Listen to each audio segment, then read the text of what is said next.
Blip, blap, blop. What's happening out there? It is Lions of Liberty's Electric Libertyland episode number 139. And you should go buy some coffee. Yeah, anarcho coffee from us. It's called the Morning Roar. You could do it in an enema. You could do it in your mouth. You could pour it in your ear. I don't know how you like to drink your coffee, and it's none of my damn business, my fellow libertarians. So go check out Anarcho Coffee. You can go to lionsofliberty.com/coffee. And if you use the code ROAR10, you get 10% off your very first offer from that delicious coffee company. Ba-bam! Welcome to Electric Libertyland, here on the Lions of Liberty podcast, your weekly shot of culture, comedy, and liberty with your host, Brian McWilliams. Oh, howdy, everybody. It is Brian McWilliams here on this delightful Wednesday morning. I am once again hot in the city tonight as I record this show. It's like reminds me of that Simpsons episode where Lisa's envisioning the future and she's just fat with a bunch of kids lying in a hammock, morbidly obese. And she's like, I gotta wash myself with a rag on a stick. That is literally like the way I feel right now. I have doused a small towel in water and brought it into my den/office/recording domicile here. My cave of hot, my little fucking recording sauna here, so that way I may douse myself and wipe my bald, sweaty head off as I record this episode. But you know what? This show today, as you can probably tell from the show title, is going to be a bit of a departure because I wanted to review Dave Chappelle's new comedy special. Mainly, well, number one, I love Dave Chappelle. I think he is absolutely a brilliant comedian, and I love the fact that he's just a guy that's not going to back down. He's going to do it his way. He does not give a goddamn what you think. And this is really Dave Chappelle is what comedy is supposed to be. It's not supposed to be people kowtowing to popular opinion. It's not supposed to be people writing comedy dictated by popular opinion and literally discovering comedy by virtue of what's politically correct and then working back from there. That is not the way the comedy process should be working. It should work in that you find something hilarious, you trot it out there, and then you have confidence in your material. Or if the audience throws it back, you then can retool it. But part of being a great comedian is having the utmost mental security in what you think is funny. The greatest comedians of our time or of any time were all people who did not listen to public opinion. They didn't listen even to their own peers. They said, look, this is what I think is funny. This is what I think is groundbreaking. This is what makes me laugh, and this is what I'm going to do. I mean, we look at, Tim and Eric, they had their show on Comedy Central, Adult Swim, whatever it was, where they had, Steve Brule, this crazy Professor Steve Brule. They wrote just insane, off-the-wall comedy. Maybe that sketch comedy wasn't your cup of tea, but it was out there. It was different. And they said, this is what we find funny. And people got into it. I mean, the Kids in the Hall, that was groundbreaking comedy back in the day. The number of bizarre sketches those people put together, I mean, you couldn't even count them. The Chicken Lady, it's a woman who's a half chicken and a half lady. That's the premise of the sketch. And it just got weirder from there. I mean, groundbreaking stuff, not tethered to a political environment, not tethered to what the diktat says you can or can't say. Absolute assurance in your own convictions and your own sense of humor. And Dave Chappelle has that in spades. And this new comedy special called Sticks and Stones, really, I mean, it is everything you could ask for from one of the most genius comedic minds of our time, and going out there, guns blazing, naked to the world. Come at me, bro. That's basically how Chappelle has addressed us. Now, I wanted to double up this, and I'm trying to think which way, if I want to put the cart before the horse or not. I think I'll do a review of Chappelle's special, but then I do want to talk briefly about this horrible Vice piece that also made me really want to watch this special. It came out Monday. I said, okay, I got to get this thing turned around. I watched it today about 3 hours before I recorded the show, so it's pretty fresh in my mind. But Vice has an article out basically saying that Dave Chappelle's new special is something that is going to tarnish his legacy and that it shouldn't be watched. The headline is, "You can definitely skip Dave Chappelle's new Netflix special." Well, that makes me want to watch it, because anything Vice hates is a ringing endorsement that something is good and excellent and un-PC and everything that the left can't stand. And that, to me, sounds like the yellow brick road that I will happily traipse down to see the wizard. And I just hope that Dave Chappelle is pulling back a curtain, which I will then dance behind, tap my ruby slippers, and go to an alternate reality, wake up from this nightmare hellscape of PC dickheads and douchebags, and be back in wonderful Kansas, which actually probably, well, Kansas also sucked, especially at that time. But you know what I mean. Let's say a modern day Kansas full of, I don't know, beer and hookers, whatever it might be. or just here with my loving wife and baby on the way. You know, potato. Okay, so let me get into this. Let me get into this special a little bit. And it'll be a little bit free flowing because I took notes. Again, this just a few hours ago.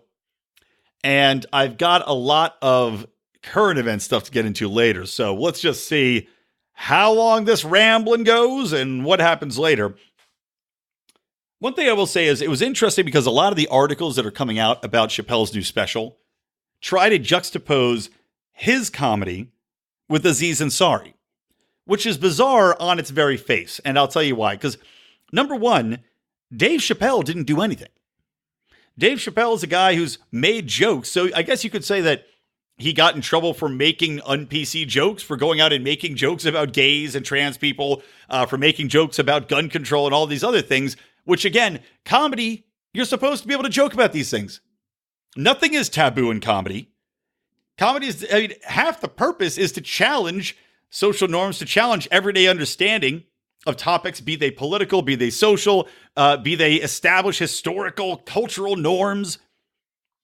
The whole idea is to get out there, flip those things on their heads and make people think about them in a different way, or challenge people to laugh at something. Well, basically, so they can't not laugh at something that they are morally objectable or they're morally opposed to, or that their political alignment is completely opposed to, diametrically opposed, and yet they find themselves laughing at these topics. It can open people up to new ideas, to new conversations. So it's interesting that people are saying, oh, well, it was a complete opposite to Aziz Ansari's comedy special that was released on Netflix, which I reviewed with Dan Smots, by the way, and I'll link to that in the show notes. We did a Rotten Potatoes episode reviewing that show. I'm not a fan of Aziz Ansari in general. I find him to be pretty much unfunny. I don't think his comedy is very clever. I think he pretty much relies on his voice and his delivery rather than sound comedic writing. But Aziz Ansari, despite the fact that I don't think he did anything wrong, was at least tarnished in the eyes of the Me Too, #MeToo, and the lefties and, I don't know, the feminist movement for basically being a guy that took a girl back, willingly took a girl back to his apartment, made out with this girl, had sexual relations with this girl, again, all willingly, and then the girl going out and writing a shitty article for Mel magazine, I think it was, saying that it was one of the worst nights of her life and detailing all of the sexual encounters and the things that she found weird about Aziz Ansari. Despite the fact that this was a completely voluntary interaction on her part. And to be honest, he seemed like a pretty much a complete gentleman. Everything she asked him to do, when she asked him to stop doing something, he stopped. He's like, okay, that's fine. We can just watch Netflix, And she said, so let's slow it down. So she tries to ruin the man's life, pretty much succeeds for a long time because, anybody here in this cancel culture gets Me Too'd and they're untouchable, no matter how ridiculous the allegations may be. So Aziz Ansari goes underground, then reemerges and does a comedy special where he spends the first 10 minutes very unfunnily talking about what he went through and doing a kind of woe is me act. And, I learned a lot. I learned a lot when I was down there and now I'm back. And then at the end of it, saying, and this is honest, but he says, I've been through a lot and I just appreciate you guys being here. Hey, okay, bye. All right, fine, Aziz. You went through a lot. I get you went through a lot. But, coming out and doing the apology tour, that's not something I'm down with. but I understand it from a dollars and cents perspective. So it was interesting to see people saying that, well, this was no Aziz Ansari special and shame on Dave Chappelle for coming out and being like, hey, double middle fingers, fuck all y'all. And that's essentially what he did. I'm going to play real quick. This is 2 minutes from the special. It's out there publicly. They ran it on social media. So you can listen to this and see what the opening, this is literally in like the first 10 minutes of the show, I'd say. And I'm not going to go and reveal a lot of spoilers about his jokes. I'll talk about a couple of them, but I want you to go watch it for yourself. Listen to my review, decide whether or not, based upon my review, you think you'll like it or not. But I want you to view it yourself. I don't want to do a disservice to his humor. But here we go. Kick it off with this, and then I'll do my my deeper review. Tonight I'm going to do something that I'm not particularly good at, but that I like to do. Tonight I'm going to try some impressions out.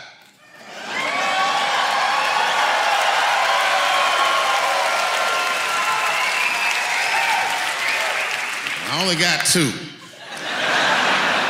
All right, the first impression's kind of dumb, but I like it. This is my impression. You ready? This is my impression of the founding fathers of America when the Constitution was being written. You ready? Here it goes. Hurry up and finish that Constitution, nigger. I'm trying to get some sleep.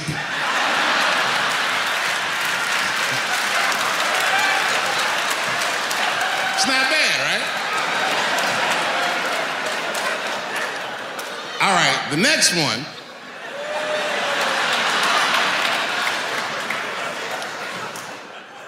The next one's a little harder. I want to see if you can guess who it is I'm doing an impression of. All right, let me get into character. You got to guess who it is, though. Okay, here it goes. Hey, if you do anything wrong in your life, and I find out about it, I'm going to try to take everything away from you. And I don't care when I find out. Could be today, tomorrow, 15, 20 years from now. If I find out, you're fucking finished. Who's that? That's you. That's what the audience sounds like to me. That's why I don't be coming out doing comedy all the time, because y'all niggas is the worst motherfuckers I've ever tried to entertain in my fucking life. You gotta love that. My favorite part of that sketch, or was that little bit, was somebody yelling out, multiple people actually yelling out, that they thought he was talking about Donald Trump. Because that's the society, that's the culture we are now. Everybody just presumes that any joke is made about Trump. Because he is the butt of every single late night comedy show, every single stand-up comedian, every hacky leftist comedian, all the goddamn jokes on Twitter. So you love that Chappelle's not going that way, turns around, slaps the audience upside the head, and makes them realize that they're all assholes, that they're all being as judgmental as possible. Even the people at his own show. That's what I love about it. Even the people at his own show are not above being called the utmost assholes that he hates. Now, what's interesting too there in that first little segment, you also heard his joke about the writers of the Constitution and saying that, come on, finish that Constitution up, except late going to bed. I'll be honest, I had to think a lot about this joke, and I still don't know exactly what Chappelle's getting at. I've tried to deconstruct it from a few different angles, and usually, I get a joke right away. When you do stand-up comedy, you kind of get these things. You know where the joke's going. You can deconstruct it. Even the most ambiguous jokes, you can tend to figure out. But this one, I really don't know what his point is. Because there's a couple of different ways to look at it. Number one is, I guess, saying that it's interesting that the founding fathers would have been using these slaves to write the Constitution, unwittingly, I guess, creating the society that would entail equality, or unintentionally? Is it the joke that they're unintentionally using the slaves? Or is the joke, on the other hand, maybe is the joke that even the Constitution, right, or America, with all its equality, was built on the labor of slaves? Is that the joke? I honestly, it's a little bit difficult to decode it. I'm guessing it's the latter interpretation that I'm throwing out there, in which case, it's a funny enough joke, but a little bit ambiguous. So And it's funny. I even looked online. I said, okay, is there any explanation? Has he said anything about it? No. And honestly, as a comedian, you tend to not want to explain your jokes anyway. Let people talk about it. Let people interpret them as they will, and just be like, hey, if you didn't get it, you didn't get it. So anyway, but in general, you see he goes right at cancel culture. And he does talk about Aziz Ansari very briefly, but he gets into the concept of how he doesn't believe victims, right? That whole thing about you have to believe the victims, because he was friends with Louis C.K. He does a very funny bit about Louis C.K. and the allegations against him, and how Louis got canceled essentially for masturbating on himself, which again, we've all talked about that. But, he talks about Michael Jackson and the documentary with Michael Jackson and the victims there, the quote unquote victims therein. He also gets into R. Kelly, which is really funny. I'll do a little homage to his reference there, which is just that R. Kelly's porn tape, as R. Kelly having sex with girls, and we don't know how old they really are. But of course, R. Kelly's on the tape being like, oh, yeah, give me that 14-year-old pussy. And she's like, you like this pussy, this 14-year-old pussy? He's like, oh, yeah. Chappelle's point is, he's like, give your lawyer something to work with, R. Kelly. Funny stuff. And he gets into the fact that it's like, celebrity hunting season. This is a quote from this comedy special, which is certainly what it seems like. And we're seeing that from both sides of the table. Not only lefties going after people on the right, but also people on the right going after people on the left and trying to bring them down. I mean, there's this whole spat now at the New York Times is up in arms because their journalists' old tweets are being unearthed, and they somehow figure that this is an attack on journalism. But people are countering that very logically, in my opinion, by saying, just because you're a journalist, that doesn't mean you don't play by the rest of the rules, which you yourselves have created. I mean, you went into this. Your people have combed through tweets. You try to get people fired. You try to get people doxxed. You try to destroy lives based upon jokes. And Chappelle even goes into talking about Kevin Hart quite a bit. And Kevin Hart canceling the Oscars because some old jokes. And this New York Times thing, I actually defended one of the New York Times writers that got brought up. Because there was an old joke he threw out. I think it was something about Jewish people. And it was clearly a joke. It was like two tweets that were just nonsense. It was something like, Happy New Year, you Jews. Okay. Just being goofy. Guy's probably drunk on Twitter. Just thought it would be a funny thing to throw out there. Again, nuance is lost. Intent doesn't matter. Just demonized. But Chappelle's making that same point. He talks about, Kevin Hart and these old, quote, homophobic tweets, and makes the point that the things he's saying are clearly jokes. The context of them doesn't even make sense in the real world. It's all in the context of a joke designed to embrace the absurd to make somebody laugh. And to say that now you're not allowed to host the Oscars, that you're not allowed to work at your job, that you're not allowed to walk down the street without somebody throwing a fucking milkshake on you because of that fact, is ridiculous. So he talks quite a bit about this, celebrity hunting season. He doesn't specifically talk about the New York Times things. Of course, that hadn't happened yet.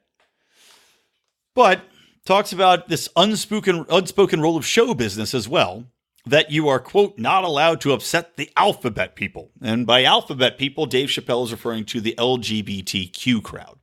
And he goes on, I would say half the special is him making fun of LGBTQ crowd. LGBTQ. God, this freaking acronym is way too long. And talking about the dynamics there, talking about how he doesn't get along as well with the trans people because they're just too easy to make fun of.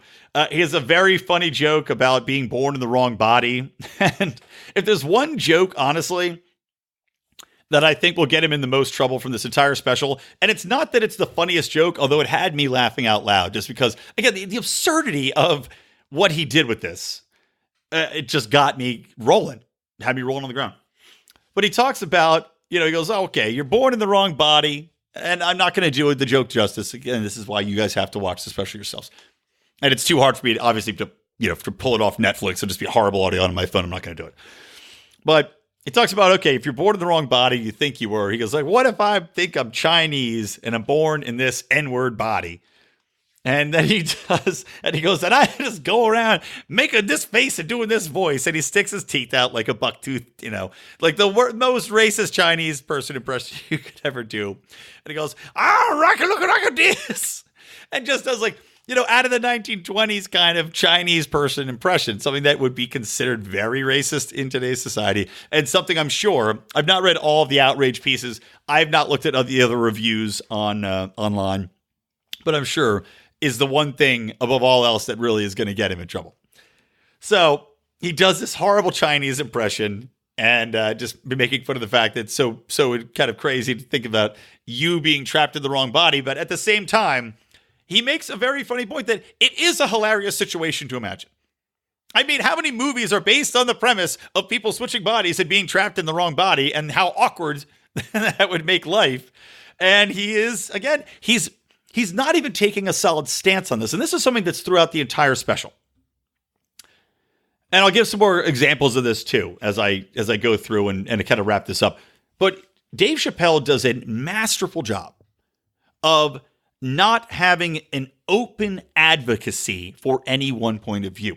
You'll think he's going to.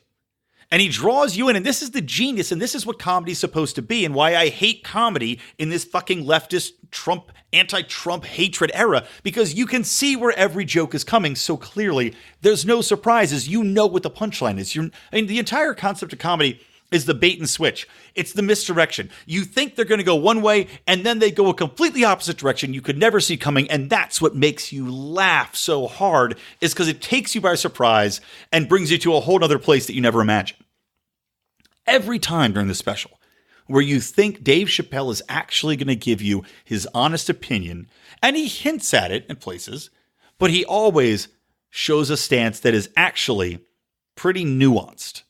And then he switches the things around on you and lures you into the open waiting jaws of a joke. So he does this joke talking about being stuck in the wrong bodies. He also later works in that his wife is Asian, by the way, and the mother of his children. His longtime wife Elaine is of Asian descent. So when he's doing these Asian jokes, it kind of softens the blow a little bit. But he also talks about gender in sports. Talks about men competing against women and how kind of ridiculous that would be. He talks about abortion. He talks about fathers' rights a little bit. And now I'm not going to go into his specific views, but an interesting take about it.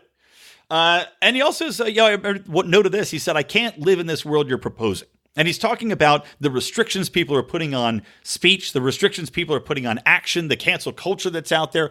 Just talking about how we've made it so impossible to go about daily life because there are so many restrictions politically, culturally out there that it's like just walking on a landmine. And this is why he moved his family to a farm to get out in the middle of nowhere. Now, this, of course, segues into a bit about gun control, or what you would think would be gun control. Because he talks about how his kids, he comes from school and he's doing really well in life, and his kid runs up to see him, and, he finds out that they did a training drill at school because of all these school shootings. And he says, this is a great line, and I'll paraphrase it, but he says, I don't understand why they do these drills. All you're doing is training the kids to be afraid. And at the same time, and this is brilliant, you're training the school shooter on what to do. Right? I mean, he's got the school shooter. He's like taking notes. He's like, okay, and we're all going to meet up where? Writing it down his notepad because the kids are doing it. What's the point of these drills? Everybody's afraid. The school shooter knows every step that's going to be taken to oppose he or her when they go in shooting up the place. Great point, and just shows you really the deep genius of Chappelle and the nuanced understanding he has of these issues. But he goes into a gun control bit. And he says, I don't see a peaceful way to disarm America's whites. We have to protect our country. Everyone has to register for a legal firearm. Right? He says everyone has to register, and he kind of leaves it for a little bit so that you think he's going to say to vote, because he talks about the election briefly before this. You think he's going to say register to vote to oust Trump and protect the country that they live in as black people. And they even, Chappelle says we have an equal share in this country. But then he goes, everyone has to register, ... for a legal firearm. That's the only way they'll change the law. It's just a perfect example of the bait and switch of joke craft. And he also goes on, he does a very long bit about gun ownership. So again, the nuanced view here, where Chappelle is empirically says, this is a problem. He views obviously the number of school shootings that's happened as an issue. White gun, the fact that they're all white kids he makes mention of, views that as an issue that has to be addressed. But at the same time, he says, I wish I didn't have to own guns. I don't think everybody should. He goes, but I am armed to the teeth. He goes into a long bit about owning guns, how he went and bought a gun, how he used these guns against heroin. The bit about opiate addiction, he brings it in here. But he also talks about how he associates opioid addiction in the white community, which is primarily, when you talk about opiate addiction, it's primarily a white problem, and crackheads in the black community. And it is absolutely hilarious and brilliant, but he does talk about also the moral high ground of the people in power at the time, Nancy Reagan, say no to drugs, and how, you just shouldn't do drugs, just say no, as if it's that easy, as if, this moral high ground that the white community took towards this crack epidemic, which, of course, to remind everybody, was put in place by Ronald Reagan and was essentially a government-designed thing to destroy the black community by virtue of importing massive amounts of cocaine into ghettos. But he says, this is not something that is like, you just turn it on and off and you're just making a foolish decision. He says this is something we need to address it. We need to help sick people. And I think that was a very strong take. Now, to wrap this thing up, again, I don't want to spoil it for you, but he does talk about who he calls Juicy Smollett, and a very McWilliams-esque pronunciation of Jussie Smollett, and does a fantastic breakdown of that whole thing, talking about the absurdity of the scenario, how black people kept their distance from it because they knew it was horse shit, and just ties it in beautifully with a callback to a far earlier reference in the show. So, to sum this up, you really, if I can urge you to watch one thing on television or on streaming media and spend an hour of your time, I highly recommend this special. Now, as libertarians out there, and of those of you who are more liberty-leaning or may not be libertarians, maybe just like to hear me get sweaty and yell in a microphone, as I know some of you out there do, it is really... You're not going to find a better example of very thoughtful, insanely funny joke craft, and of a comedian doing what I feel every comedian should be doing, and that is not getting up there and proselytizing, not getting up there and just spouting pure advocacy to people that want to hear that pure advocacy, because that defeats the point, number one, of comedy, but number two, plays into the echo chamber that exists today far too predominantly. The purpose, as I said earlier, of comedy is to break down walls, to break down norms, to make people think outside of what they would normally think about. And comedy can do that in ways that nothing else can because it's disarming. When you go in and see a comedian who just fucking hates Trump, or you go to see a comedian who just fucking hates people on the left, full bore, and there's nothing there they like, you're not going to get anything nuanced. You're not going in there disarmed. If you don't agree with them, you're going in there with all of your walls up. All of your defenses are primed and ready. Nothing's getting through. You're not going to laugh. You're not going to listen. You're not going to have any conversations to go on from there. But you go in to somebody like Dave Chappelle, where he draws you in with a basic premise that you may or may not agree with, but he does the bait and switch. He does the nuanced approach where he takes you somewhere brand new and completely disarms you so well and so many times that it is a masterclass in how every comedian should go about their craft. So make sure to check that out, make sure to watch it, and make sure to come back, listen to this show right after this commercial break. We don't rise to the level of our expectations, we fall to the level of our training. Those epic words from Archilochus can sum up your ability to succeed or fail in business. I want to recommend Conversation Mat Time to our listeners as a way to hone your one-on-one conversation skills in a role-playing session that can help take you to the next level. During 25-minute sessions, you'll work through the best way to approach that raise, that interview, or that relationship with a practiced professional that will provide the confidence and experience you need to get paid what you're worth or take that interpersonal risk you've never been able to conquer. Just like in jiu-jitsu, the difference between a novice and a black belt is mat time. Train to win. Visit conversationmattime.com and take advantage of a free 15-minute consultation just for listeners of this show. Hey guys, welcome back to Electric Libertyland, episode number 139. You can find all the show notes at lionsofliberty.com/ELL139. And the stories that will need show notes begin right now. So first thing back, I want to talk briefly, and these are all going to be brief if I can make them. Got like 10 things to talk about now and about a half hour to do it. But Trump's trade war, right? The latest. Trump was just at the G7. I was kind of chuckling reading the G7 news that, everybody reporting out of that is Trump is confusing people and they don't know what to make of him. And, some people say he's an embarrassment. Some people say he's getting the job done. The media doesn't even know what to do. Obviously, CNN wants to paint it as garbage. New York Times does too. All these leftist outlets, they want to paint it as the worst thing ever. Meanwhile, it seems to me that he's actually being fairly effective while he's there. He's getting some things done with the French president. They're getting a tax thing worked out, which was, digital taxation that would have cost a lot of money for American companies. So that's good. I mean, tax is all bad, but less tax is better than more tax. But it's just interesting looking at how Trump handles himself over there and the ways in which he negotiates, because people are saying that it's so freewheeling. Even when he's dealing with these, these world leaders, he and Macron were button heads and, it's all hatred. The media is reporting that it's an irreparably damaged relationship. Then Trump lands at the G7 in France and then immediately goes to lunch with the French president and works out deals with him over lunch and comes out and says, oh yeah, it was a great time. It's all good. Relationship's fine. It really is interesting to watch.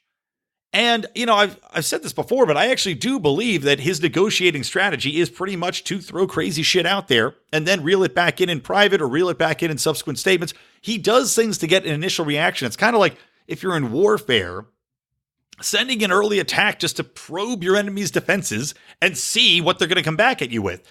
This is what Trump continuously does with these people. And he really, for good or bad, he does not seem to give a damn about that initial reaction. He just wants to see what you're doing. It's like throwing out a big early bid in poker. You want to see who's going to fold. You want to see who's going to come back at you. You want to try to read your opponent's reactions. Now, the one thing that's not working out well for him is China.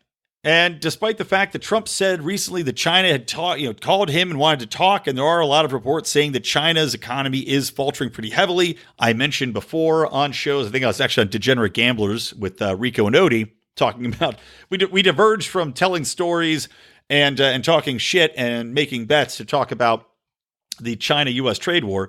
But China's biggest banks are failing. They've had to bail them out. They are taking heavy, heavy hits.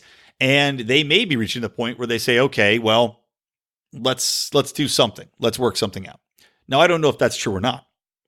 The one thing I can tell you is not true is that the president does not have the power to tell American companies that they have to leave China and that they can't work there anymore. Now, Congress might. As we know, we're barred from going and doing business with Cuba. And of course, I don't think Congress should have that right either. However, when Trump says, and he tweeted out this, quote, our great American companies are hereby ordered to immediately start looking for an alternative to China, including bringing ... your companies home and making your products in the USA. He then, of course, called on companies to search and refuse shipments of fentanyl coming in from China. Now, number of things idiotic about this. Number one, American companies have so much money invested in China that to say they need to pull out would not only be of a great detriment to those companies, all of their shareholders, and all of America and the products that they make, because if we're just stepping aside and ignoring the domestic impact, and Forbes, by the way, has a story estimating the domestic impact on American families from this tariff trade war at $1,000 a household. I don't know if that's exactly true. That seems a little bit high to me. But at the same time, when you imagine all of the different things that get impacted by these trade wars, all of the costs of prices going up on basic things like T-shirts that are no longer being made in China and shipped over here, well, understandable, I guess.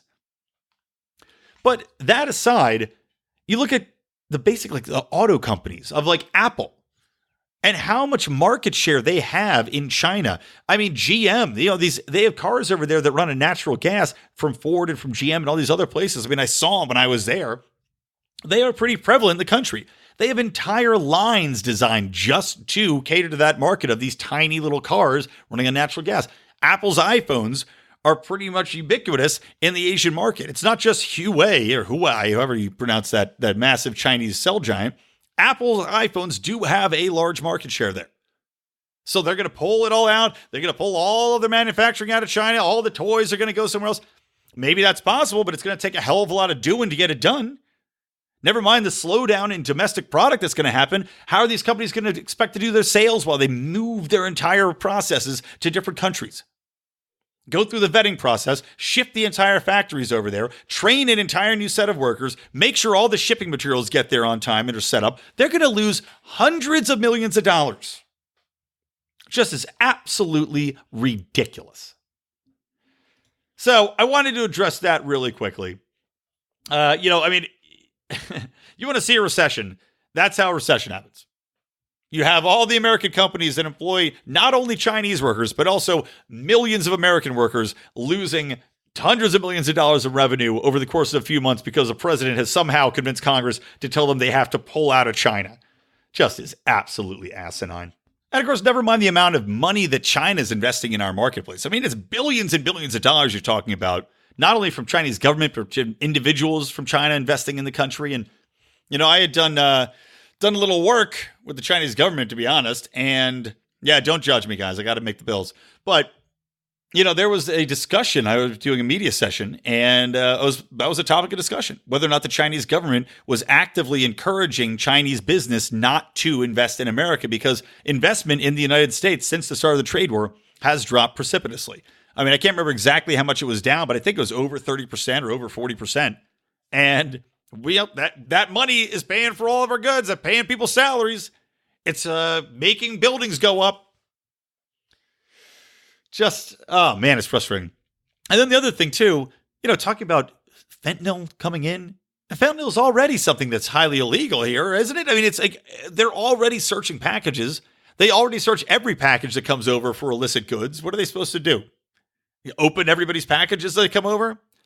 Train new fentanyl sniffing dogs that go through every facility in the United States and sniff for these packages? I don't really like to bust Trump's balls for a lot of the tweets he sent out, but these were just egregiously idiotic. It's just so stupid. All right, next topic I want to touch on is Bernie Sanders and his climate plan. And Andrew Yang also rolled one out. This is on the heels of leftists throwing a shit fit because the Democratic National Party decided they were not going to have a debate specifically on climate. Most likely because they know it's a losing issue to run specifically on that and to roll out plans like Bernie Sanders. God, what is it? The trillions of dollars this plan would add up to. I'm trying to find the exact number of this article. It's something like, oh, here we go. $16.3 trillion is what Bernie Sanders' plan would be. A number that is so astronomical. And this is over the period of the next 10 years. $16.3 trillion. They know that to trot these insane proposals out in front of the American people, no matter how leftist you are, except for the real rabid tree fucking ecologists out there, they are just going to reject it. Because number one, it's not a real priority. Maybe for super lefty Democrats it is, but for the majority of America, it's not a real priority. They care about things that are actually going to impact their lives directly now, putting food on the table. And I think most people are not stupid enough to believe these crazy climate lies about you've got 12 years until until everything sinks underwater. You look at the hypocrisy of the Obamas buying a $15 million mansion in Martha's Vineyard or some other Martha's Vineyard. But they buy this. In the meantime, they're saying that everything's going to be underwater. If they're right, their house is underwater. It's just like Bernie Sanders owning houses on the edges of waterfront property. It's just all complete hypocritical bullshit. So Bernie Sanders' $16.5 trillion plan has a lot of stuff in it that you'd expect, including, just like the new Green Deal, $40 million allocated to help people that are underprivileged and people of color, because you got to have that. It also has a huge emphasis on building out 20 million new jobs.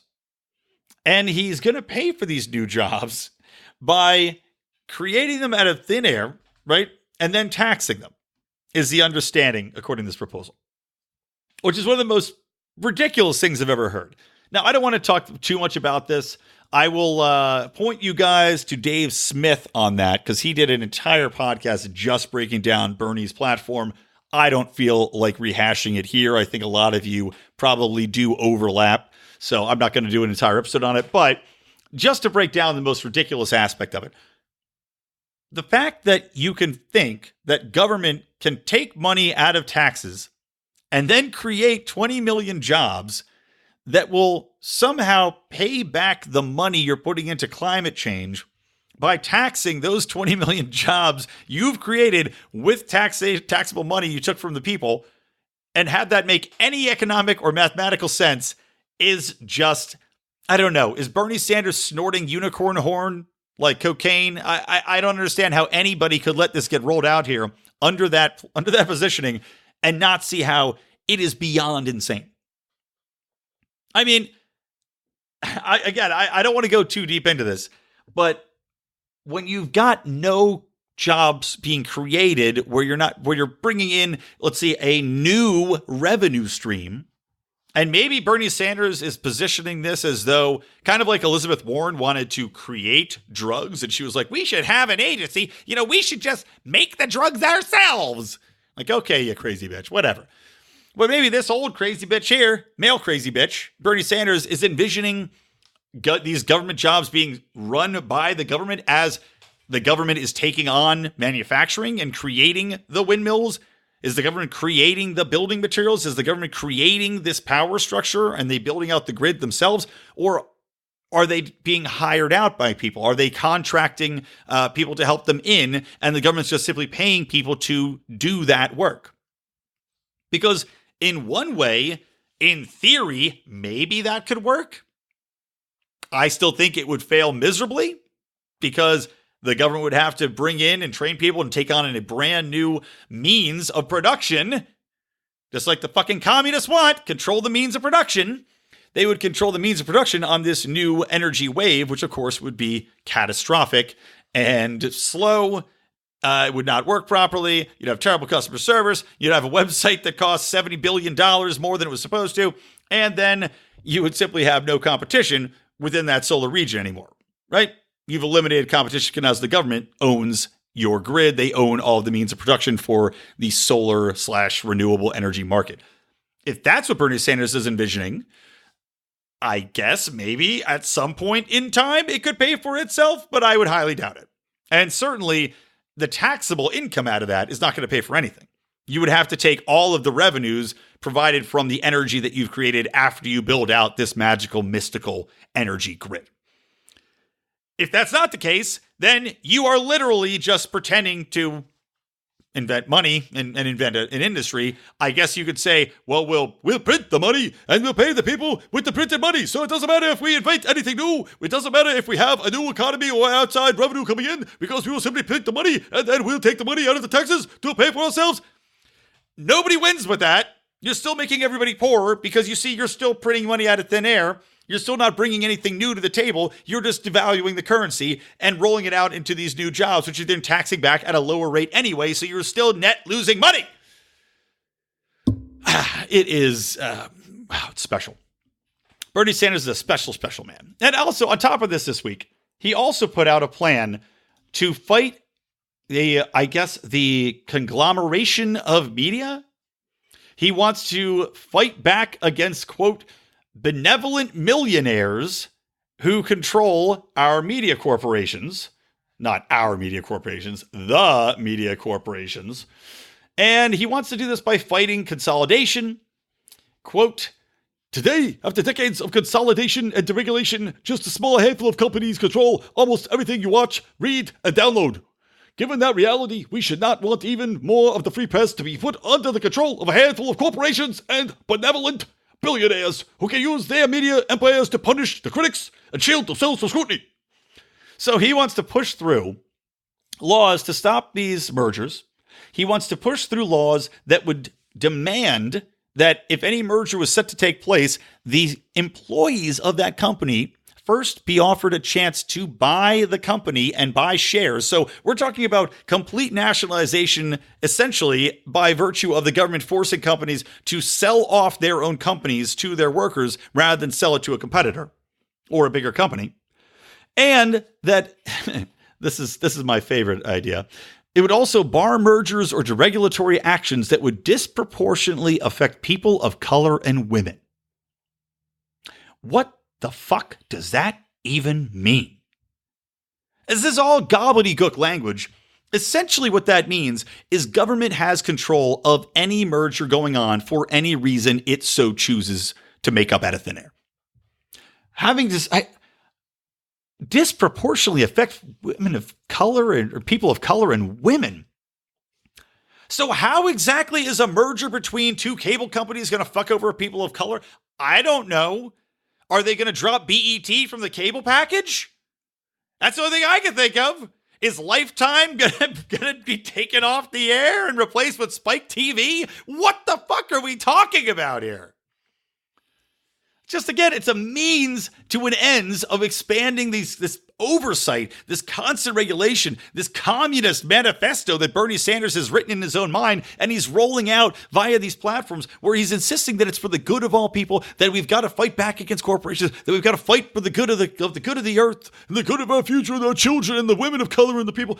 It's all nonsense. All it is authoritarian power grabbing in the guise of some sort of moral high ground, in the guise of kumbaya, my lording. It is insane. And people, I don't think any rational human being, again, just like his climate platforms, no rational human being is going to read that proposal and say, yes, this is a wonderful thing. And never mind the fact that every other of these big corporations that merge, I mean, God, remember Time Warner and AOL merging? AOL is now a shell. It's worthless. Remember how big Yahoo was? Outside of fantasy sports, what is Yahoo good for? Nobody uses these platforms anymore. They used to have a monopoly, quote unquote, not a monopoly, but you know what I mean. A de facto stranglehold on the competition, and we see what happens. Always, if there's money to be made there, if there is an action that can be taken, if there's a flaw in the system that can be exploited by a competitor, it will be exploited. Be that technologically, be that culturally, be that systematically, whatever it is.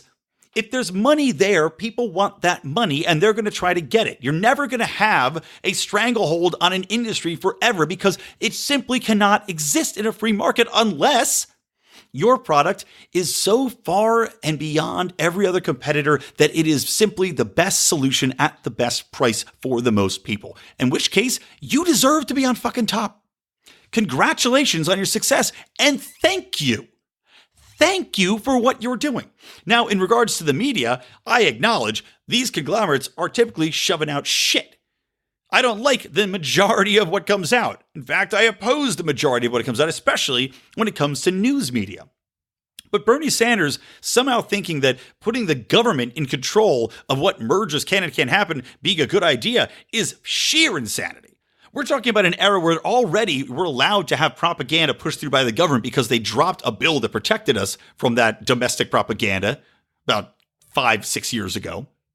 So now you've got the government having an undue influence on the media because you have direct economic say over what they can and can't do. You could shut them down at any time now because what if what they're doing is impacting people of color? Well, we've got this amorphous language which allows you to have a dictatorship over them now. I mean, having that much undue economic influence is going to poison the well. It's basically a dictate where you can say, you will report how we want you to report, otherwise we will come after you. I mean, people say, well, that's not going to happen. Well, the government's not good. It's not full of good people. You know, you would think that the IRS wouldn't be allowed to do that sort of thing. But, under Obama, it did when it went after conservatives. And that was the fucking IRS. We're just talking about maybe the FCC. Give me a goddamn break. And then, of course, Andrew Yang's got his own climate change plan to come out too. It's also fairly stupid, as you would imagine. Of course, because he loves his UBI, he has his UBI plan. He also has an additional something like $40 million he wants to give to underprivileged communities to fight climate change. Whackety schmackety. The only thing good about Andrew Yang's proposal is that it's cheaper by $11 million than Bernie Sanders, but of course still wants to put all the infrastructure in place, still wants to have a moratorium on building houses that aren't carbon neutral, has, demands that everything be carbon neutral by a certain point, demands that renewable energies overtake the grid. Oh, that's, by the way, one more thing on the Bernie Sanders plan too. I said this before, I think it was last show. Any grid that is based upon renewable energies without a backup of fossil fuels will be destined to fail. Period.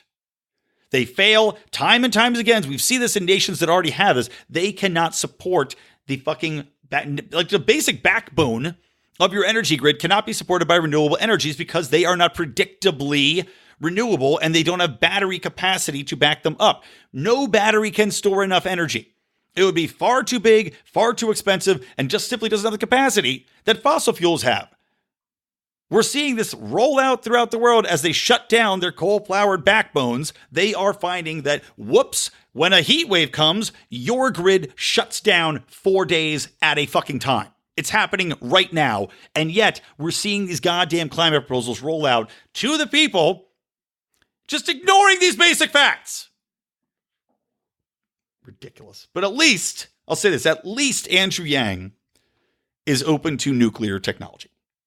And is, in fact, pushing it. He wants to embrace and push forward nuclear technology. What are they? The Generation 4 and 5 reactors.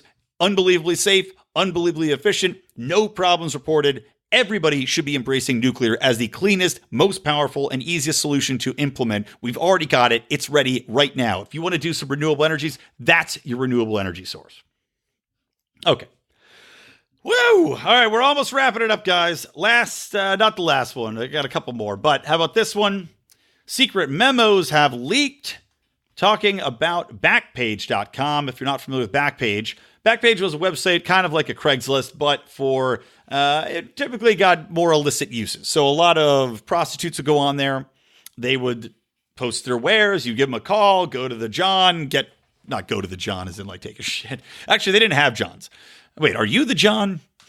I can't remember how that worked. I think the guy's the John that goes to the prostitute. I don't know, whatever it is. But they'd be able to vet you online. It really eliminated the need for pimps. It eliminated a lot of prostitute murders, I'll tell you that much. And people felt safer in sex work. It really revolutionized things. It made everything safer, everything easier, everything more confidential for people.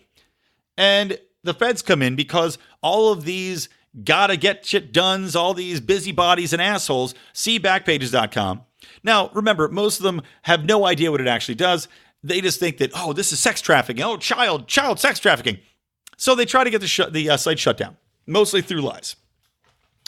The government gets involved and do shut the site down because they do an investigation. They come in, they arrest the founders of Backpages. They say that they were allowing prostitution to happen for children on the site. They didn't stop sex trafficking. Well, whoops, guess what? Turns out that the feds lied.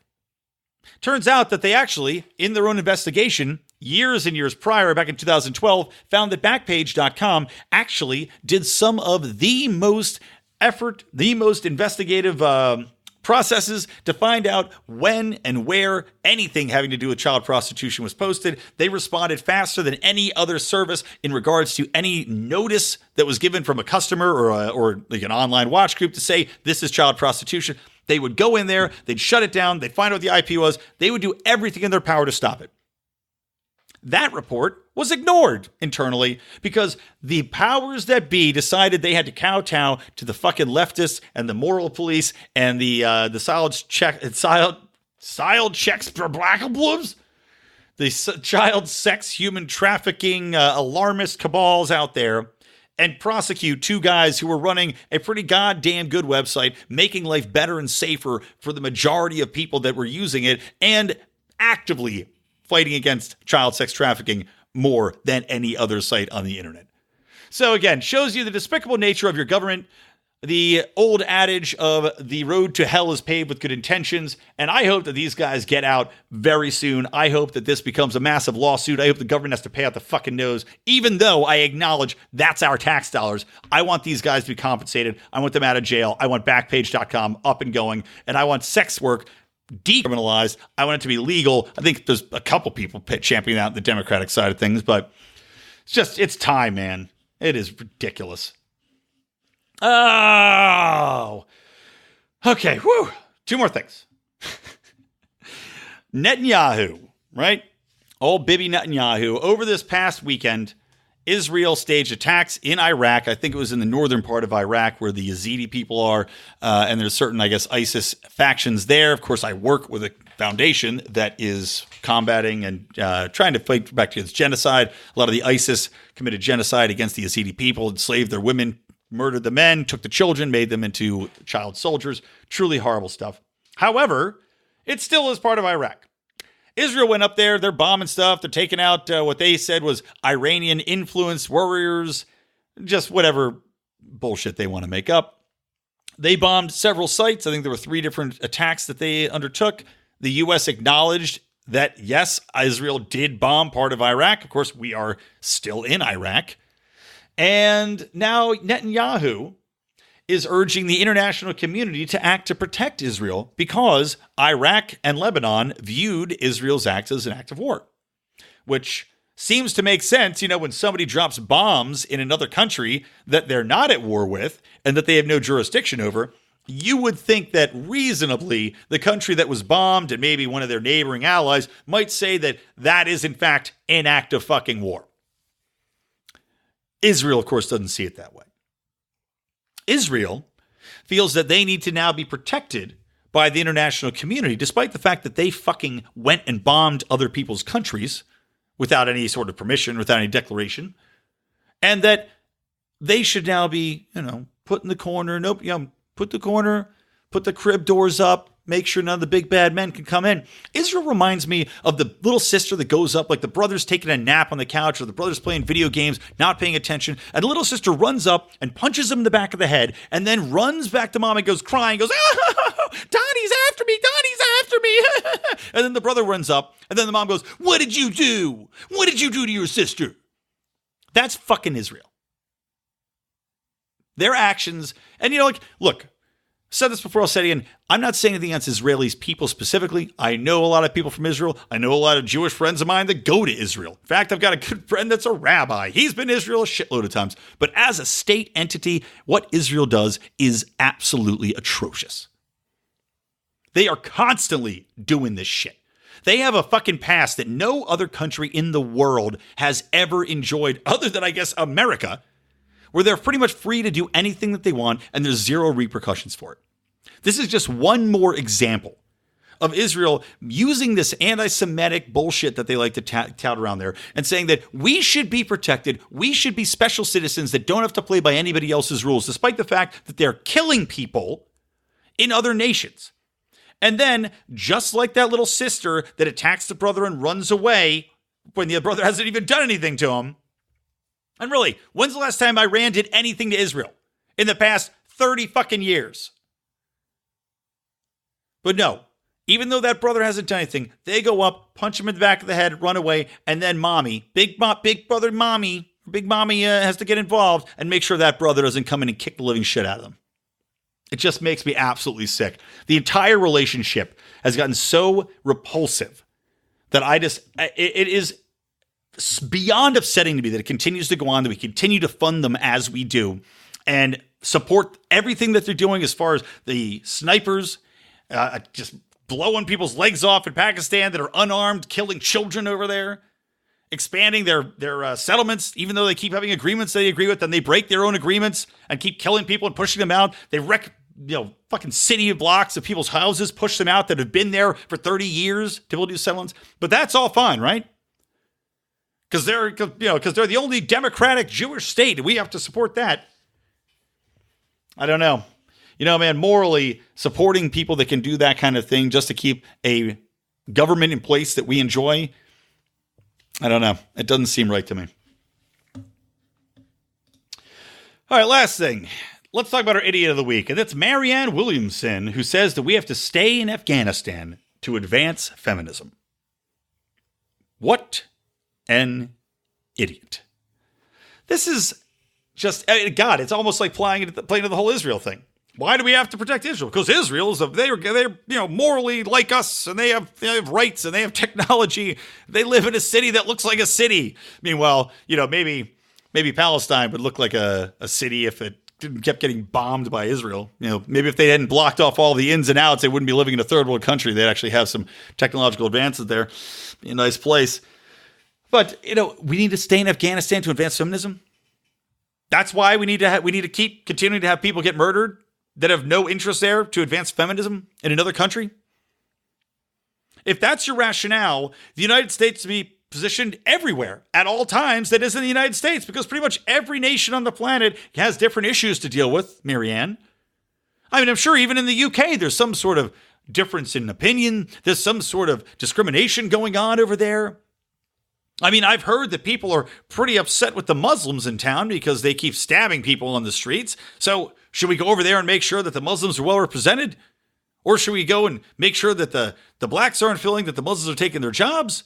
Or should we go and go to Latin America and make sure that anybody there that happens to be a stay-at-home mom doesn't feel slighted and gets made sure that they've got equal rights under the laws? I mean, this is just like the never-ending slope. The never-ending story of a military, a never-ending story, a never-ending occupancy. Oh, God, I'm fucking sweaty, delirious. All right, it's like the classic excuse of we have to go over because we're America and we're important and we have these democratic values and everybody should be free and right. When does it end? When does it stop? When do we bring people home? When do we stop killing people to defend other people's rights that may not even want them or want us there in the first place? At the cost of everybody here domestically. People that are struggling to keep their goddamn the lights on, keep food on the table. Meanwhile, we keep raising the fucking taxes on everybody so they can barely make a living. For what?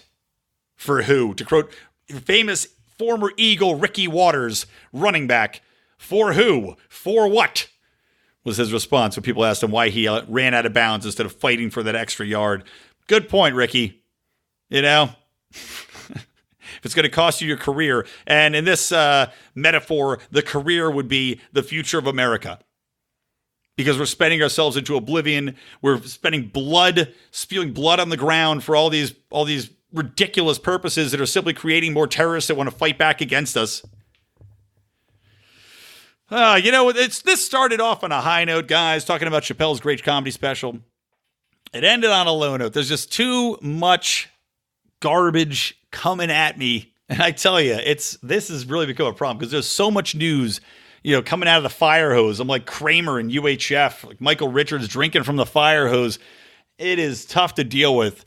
The negative news, it's like, give me something positive. Give me something to believe in, guys. It is weighing on my psyche. Just seeing this every day. Things going the wrong direction. All right. That's it from me, Brian McWilliams, from the Lions of Liberty and from Electric Libertyland. Always stay plugged in to Liberty.